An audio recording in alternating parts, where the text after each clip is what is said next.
সুপ্রিয় শিক্ষার্থীবৃন্দ, আসসালামু আলাইকুম রহমতুল্লাহ। চলো আজকে আমরা আমাদের গল্পের দ্বিতীয় পার্ট পড়ে আসি। কি লেখা আছে আমরা একটু দেখি। One of the royal nephew, রাজদরবারের ভাগ্নেরা, সেন্ট ফর খুঁজলো, ডাকলো বা স্ক্রাইবস, কাদের? পুঁথি লেখকদের। স্ক্রাইবস মানে হচ্ছে যারা গ্রন্থ লেখে। পূর্বের সময় আসলে হাতে লিখে গ্রন্থের অনুলিপি করতে হতো, যার জন্য যারা লিখতো তাদেরকে বলা হতো স্ক্রাইবস। দেখো, এই স্ক্রাইবসরা দেমেড, তারা তৈরি করলো মাল্টিপল কপিস, অনেকগুলো কপি তৈরি করলো, অনুলিপি তৈরি করলো। কোথায় থেকে?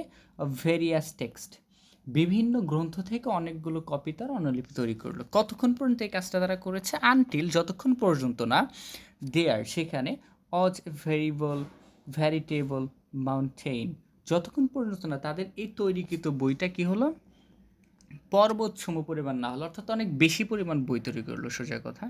এখন এইটা দেখে কিছু লোক কি বললো দেখো, বলা হচ্ছে ব্র্যাভো, সাবাস। কারা বলল? এক্সক্লাইমড, বিস্ময় হয়ে বলল। কারা বলল? দোস্ত, তারা, হু, যারা স ইট, অর্থাৎ যারাই এই বইটা তৈরি করা দেখেছে সবাই বলল যে অনেক ভালো হয়েছে, সাবাস, বাহবা দিল। এবং তারা একথাও বলল যে there is no room for any more knowledge, এই রুমে, অর্থাৎ যে রুমটাতে বই বানানো হয়েছে, অনুলিপি করা হয়েছে, সেই রুমে বই রাখার মতো আর কোনো ধরনের জায়গা নেই। এখানে দেয়ার ইজ নো রুম দ্বারা আসলে দেয়ার ইজ নো স্পেস বোঝানো হয়েছে, কোনো স্পেস নেই, জায়গা নেই। কী রাখার? নলেজ দ্বারা এখানে জ্ঞান না, নলেজ দ্বারা বোঝানো হয়েছে বইকে, অনুলিপিকে বোঝানো হয়েছে। ঠিক আছে, পরের লাইনে কি বলা হয়েছে আমরা দেখি। দেখো, এটা লেখার কারণে দ্য স্ক্রাইবস, পুঁথি লেখকেরা, লোডেড দেয়ার ওয়েজেস, তারা তাদের মজুরিটা বোঝাই করলেন। কোথায়? অনটো এ বুলক্স, বুলক্স মানে হচ্ছে যেটা আমরা গরুর গাড়ি বলি, এটাকে বোঝানো হচ্ছে যে গরুর গাড়িতে তারা তাদের মজুরিটা বোঝাই করলেন। অ্যান্ড ম্যারিলি, এবং ফুর্তিতে, হেডেড হোম, তারা তাদের বাড়িতে চলে গেলেন, ফুর্তিতে যার যার মতো তার বাড়িতে চলে গেলেন। এরপর দেখো কি বলা হচ্ছে, they would never again, they would never, তাদের আর কখনোই, দেখো, এগেইন নট, কোনো কিছুর প্রয়োজন হয়নি, দেখ, ফর এনিথিং, কোনো কিছুই তাদের আর পরবর্তীতে প্রয়োজন হয়নি, মানে তাদেরকে অনেক বেশি টাকা দেওয়া হয়েছিল। এরপরের লাইনে কি লেখা আছে দেখো, দ্য রিফিউজ, ভাগ্নেরা, আর কনস্ট্যান্টলি, তাৎক্ষণিক মানে আর কনস্ট্যান্টলি, সবসময়, ঠিক আছে, বিজি, ব্যস্ত থাকতো, লুকিং আফটার, দেখাশোনার জন্য, লুক আফটার মানে দেখাশোনা করা, তারা সবসময় ব্যস্ত থাকতো কী করতে? দেখাশোনা করতে। দ্য এক্সপেন্সিভ কেজ, এই চমৎকার খাঁচাটা, যে স্বর্ণের খাঁচাটা ছিল, এই খাঁচাটা দেখার জন্য সবসময়, দেখাশোনার জন্য সবসময় রাজার ভাগ্নেরা ব্যস্ত থাকতো। রিপেয়ার্স, মেরামত, ওয়ার অলওয়েজ আন্ডার ওয়ে, সবসময় লেগেই থাকতো, মানে এই খাঁচার মেরামতটা সবসময় লেগেই থাকতো। এরপর বলা হচ্ছে দেখো, অ্যানিওয়ান, যে কেউ, হু, যে স, দেখেছে, দ্য এন্ডলেস অফ, দেখে, এন্ডলেস ডাস্টিং, এন্ডলেস ডাস্টিং, সবসময় কী হতো? হু স দেখেছে দ্য এন্ডলেস ডাস্টিং, ডাস্টিং মানে কি? ঝাড়া, ওয়েপিং, মোছা, অ্যান্ড পলিশিং, মসৃণতা, যেই দেখেছে, হ্যাড টু অ্যাগ্রি, সেই সম্মতি দিতে রাজি হয়েছে, হ্যাড টু অ্যাগ্রি, সম্মত হয়েছে, দ্যাট, যে কি সম্মত হয়েছে? দেয়ার ওয়াজ মার্কড ইমপ্রুভমেন্ট, মানে এখানে যথেষ্ট উন্নত হচ্ছে, মার্ক ইমপ্রুভমেন্ট, দেখানোর মতো উন্নত হচ্ছে, যথেষ্ট উন্নত হচ্ছে। দেখো, এই খাঁচাটা বা যারা এই কাজটা করে তাদেরকে দেখাশোনার জন্য কী লাগলো দেখি, a large maintenance, a large maintenance, অর্থাৎ একটা বৃহৎ রক্ষণবেক্ষণকারী লোক লাগলো, ঠিক আছে, ক্রিউ ওয়ার্ডস নিডেড, অর্থাৎ একটা রক্ষণবেক্ষণকারী বৃহত্তর লোক লাগলো। অ্যান্ড মোর পার্সোনাল, এবং আরও অধিক পার্সোনাল ব্যক্তিকে লাগলো, টু সুপারভাইজ, তত্ত্বাবধান করতে দেম তাদেরকে, অর্থাৎ এই যে মেইনটেন্স, যে যাদেরকে নিয়ে আসা হলো রক্ষণকারীদের জন্য, এই যারা রক্ষণবেক্ষণকারী ছিল তাদেরকে দেখানোর জন্য আবার কী নিয়োগ দেওয়া হলো? কিছু লোককে নিয়োগ দেওয়া হলো, তাদের কাজ ছিল হল কি? সুপারভাইজ, অর্থাৎ তত্ত্বাবধান করা, এরা তাদেরকে তত্ত্বাবধান করতো। দে অল, তারা সবাই, গট, পেত, হ্যান্ডসাম মান্থলি স্যালারিজ, মাসে খুব ভালো মানের তারা সবাই একটা বেতন পেত। হুইস, যেগুলো, অর্থাৎ যেই বেতনগুলো পেত তারা, যে স্যালারিগুলো পেত, দে সেভড, তারা সেই টাকাগুলো কী করতো? জমা করতো, ইন দেয়ার উডেন চেস্ট, তাদের কাঠের যে বাক্স আছে, সিন্দুক বলি বা বাক্স বলি যেটাই আমরা, এই কাঠের বাক্সে তারা কী করতো? জমা করে রাখতো। ইভেন, এমনকি, দেয়ার কাজিনস, তাদের চাচাতো মামাতো যে ভাই বোন আছে তারা, কেম টু, আসতলি, বাস করতে, উইথ দেম, এমনকি তাদের চাচাতো মামাতো ভাই বোন তাদের সাথে বাস করতে পারতো। ইন কাশনস, কীভাবে? আরাম আয়েসে, কমফর্ট, আরাম আয়েসে বা কমফর্ট, আরামদায়কভাবে বসবাস করার জন্য তারা তাদের চাচাতো ভাই বোনরা যারা ছিল সবাই ওই লোকগুলোর বাসায় আসতো। কোন লোকগুলো? যেগুলো এইখানে চাকরি করত।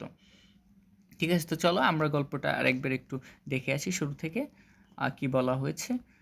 এখানে বলা হয়েছে যে রাজদরবারের ভাগ্নেরা কি করলেন? লিপিকরদের খুঁজে নিয়ে আসলেন। লিপিকরদেরও অনেকগুলো বই তৈরি করা হলো এবং এতগুলো বই তৈরি করা হয়েছিল যে রুমের ভিতরে বইগুলো আর ধরতেছিল না। পাহাড়ের সমপরিমাণ হয়ে গিয়েছিল। তো এটা দেখে লোকজন কি বলল? ব্রাভো! সাবাস! এবং তারা এই কথাও বলল যে এই রুমে জ্ঞান রাখার মতো অর্থাৎ বই রাখার মতো আর কোনো জায়গা নেই।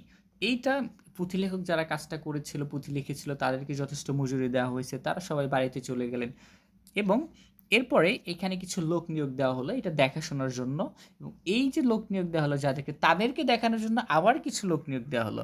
এরা সবাই ভালো মানের বেতন পেত।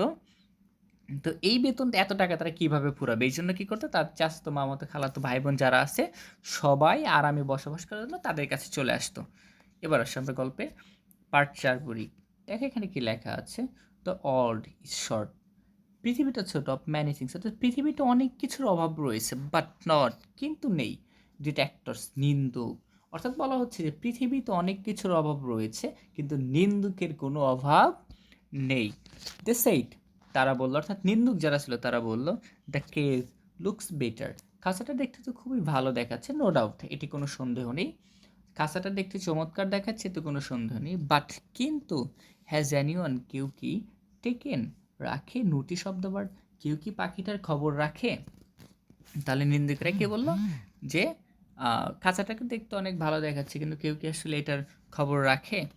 এটা দেখে দিস ওয়াজ রিপোর্ট, এই রিপোর্টটা বলা হচ্ছে দেখো দিস ওয়াজ রিপোর্টেড, এই প্রতিবেদনটা কি হলো? টু দ্য কিং, রাজার কাছে চলে গেল। এটা প্যাসিভে আছে, দিস ওয়াজ রিপোর্টেড, এই প্রতিবেদনটা কি করলো? টু দ্য কিং, রাজার কাছে চলে গেল, প্রতিবেদনটা রাজার কাছে গেছে।